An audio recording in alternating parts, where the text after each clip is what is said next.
Hi everyone, you'll be delighted to know that I'm back in my normal spot for today's video, so let's do this.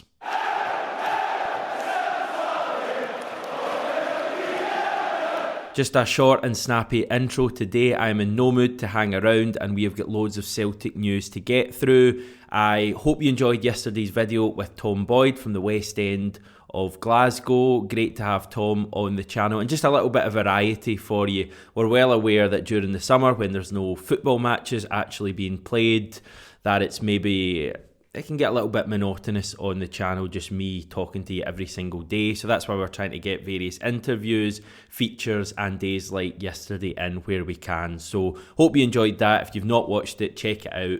It'll fill 15 minutes of your day and I guarantee you'll feel much better about life after it, given what was on show yesterday and the people who benefited from it. Now, the international break is now over, which usually means Celtic are back very soon.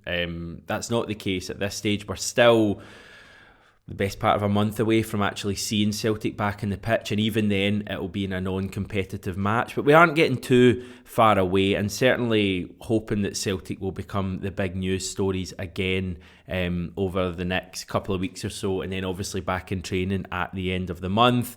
July will be a big month of preparation with all of those fixtures to come for Celtic before we finish the month with our first competitive game of the new season, which will be in the league. Now, just before we get on to today's news, I'll give you a thought for the day. How about that? Hamish's thought for the day. I don't think it'll catch on, but I'll just say it on today's video. I've been thinking lately, aka probably the last 48 hours, especially after the interview I did with Vince Rigari earlier in the week. This will sound incredibly deep. I need to enjoy myself more, and I need to enjoy watching and living Celtic more. I think last season was an incredible campaign. So many amazing memories. You know, beating Rangers 3-0, winning the league itself, even good memories in Europe, winning the League Cup at Hampden. So many of them, so many great moments, so many great players, so many great Ange quotes, so many great moments with my friends before games, after games, during games. But last season was a complete nail-biting, nervous, any other word you want to use to describe how on edge I was basically all of last season. And I know it was because it mattered so much, getting back to winning the league and the carrot of getting into the Champions League group stage if we win the league. And I know next season is going to be pretty much the same thing. There's going to be that on offer to the league winner this season as well. But I need to enjoy myself more. I need to enjoy watching Ange Postecoglou's Celtic more next season. Because Vince said something in the interview or the chat we had that Ange isn't going to be at Celtic forever. Now, I know that's a pretty bleak thought, and I'm really sorry to do this to you on a Thursday evening, but he's not going to be here forever. We maybe only have 2 more seasons of Ange Postecoglou. You never know. And I don't want him to leave and then me just to have not enjoyed it at all. So I'm making the pledge right now that next season I'm going to enjoy myself. Champions League football, I'm going to do my best to enjoy every single moment of being at the games, of just being part of that massive, massive show. And even if we lose every game, it's still an improvement on where we've been in recent years when we've not even been in the Champions League group stage. So my goal for next season is to enjoy myself more.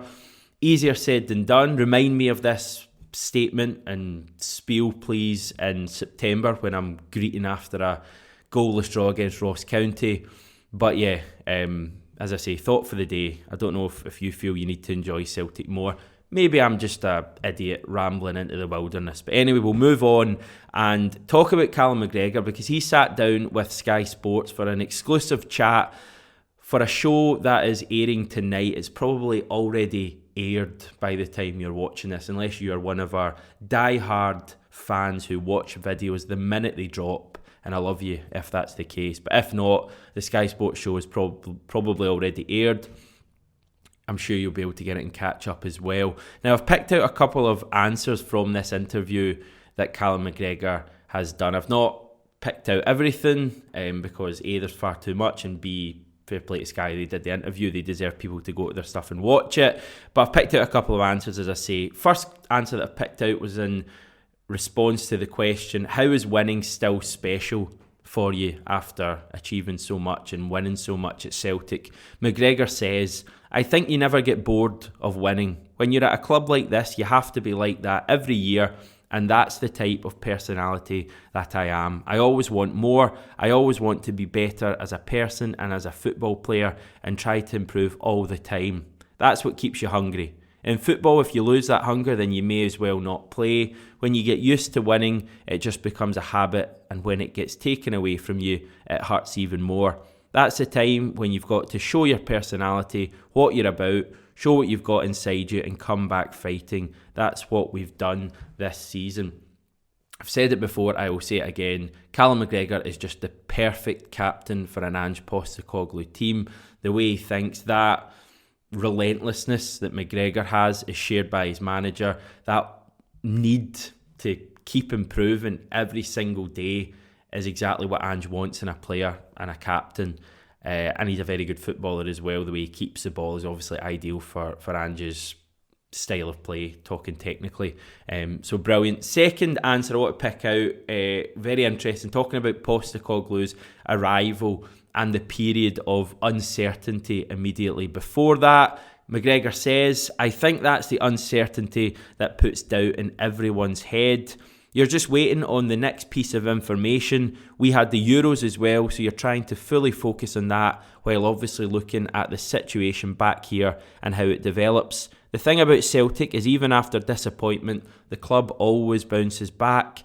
I think we all knew that, and deep down we were waiting on the information, but everyone at the club knew we have to go strong and we have to send a clear message. When we got the manager, he was relatively unknown at the time in terms of work in Europe and what he was like. The guys quickly spoke to Tom Rogic and found out all about him. A couple of conversations with Tom and everyone was put at ease in terms of what he would bring, and he's been absolutely first class.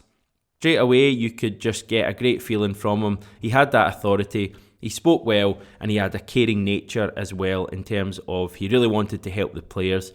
He said at numerous times that he would take responsibility for the style of play and the way he wanted the team to function. So straight away, the players feel at ease with that. The idea of trust, I think, is a really important part of what Ange does. He comes into clubs with this new style of playing that is very ambitious and demands a lot of the players, both physically and mentally. And I think a huge part of it is when the players realise and understand that there are no consequences for them doing things wrong and making mistakes. Ange isn't going to hang players out to dry in the public domain, in the media. Has he done that at all? I can't remember him saying anything negative really about any players. The only examples I could think of would be for players who clearly didn't want to be at Celtic, and even then it's very subtly done.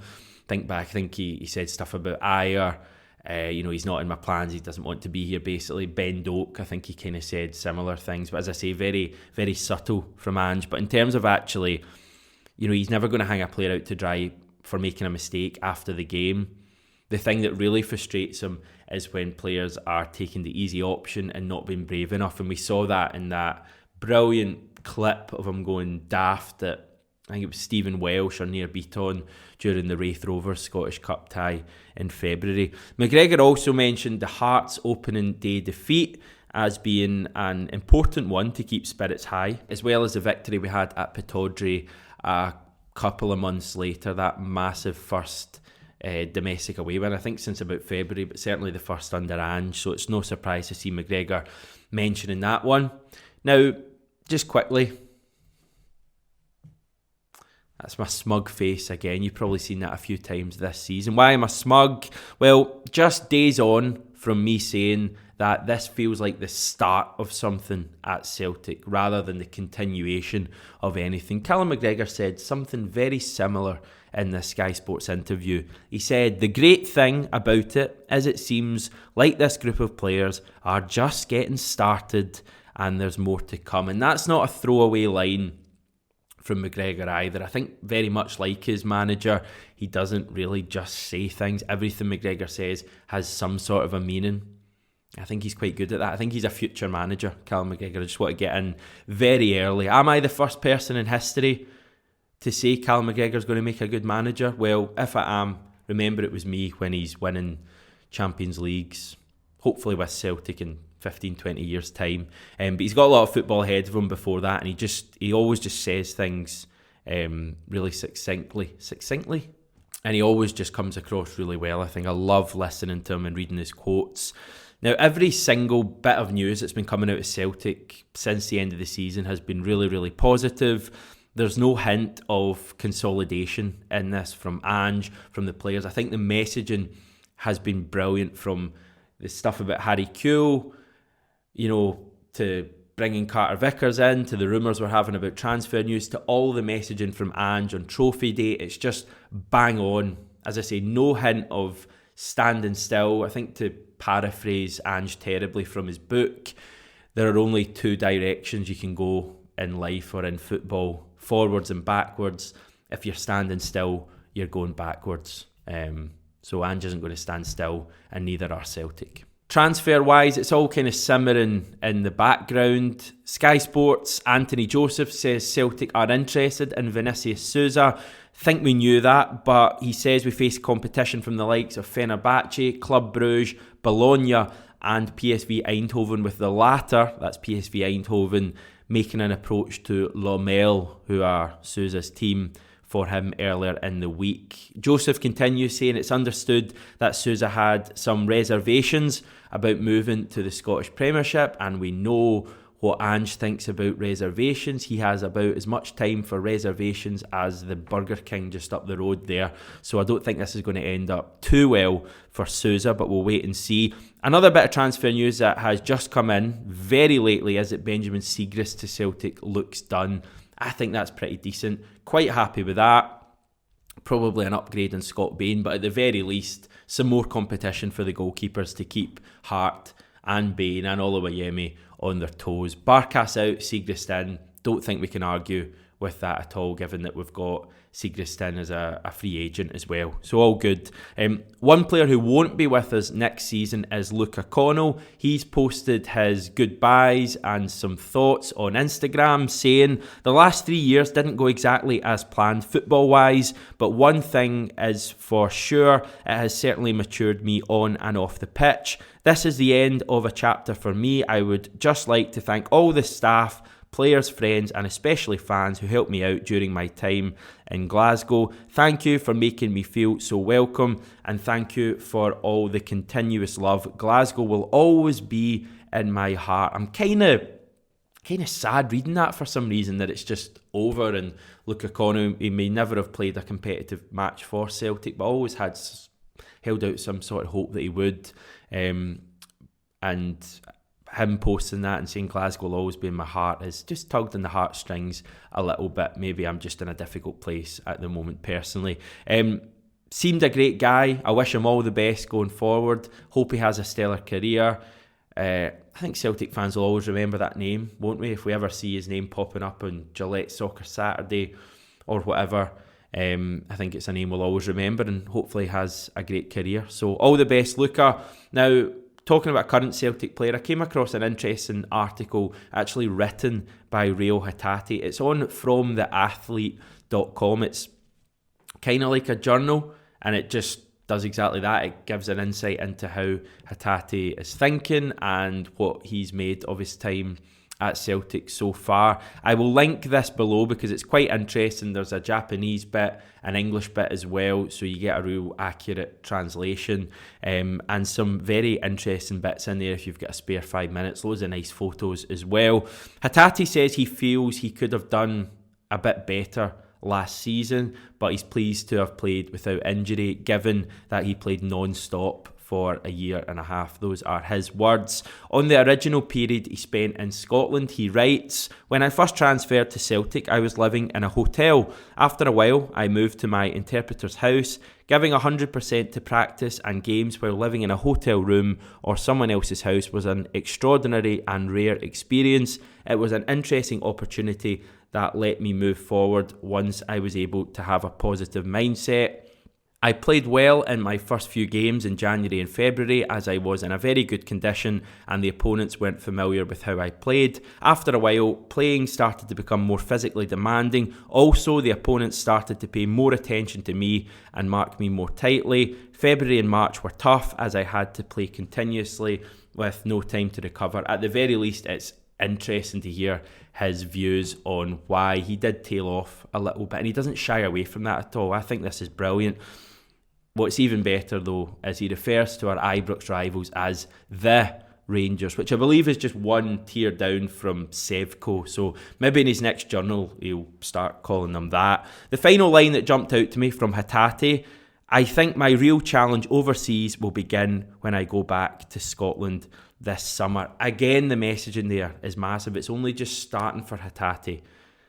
It's only just starting for Dyson Maeda and Ideguchi. And you could argue for Matt O'Reilly as well now that Tom Rogic has moved on. This is really, really good stuff, and great to hear Hatate's thoughts. Again, linked below if you want to check it out. What else?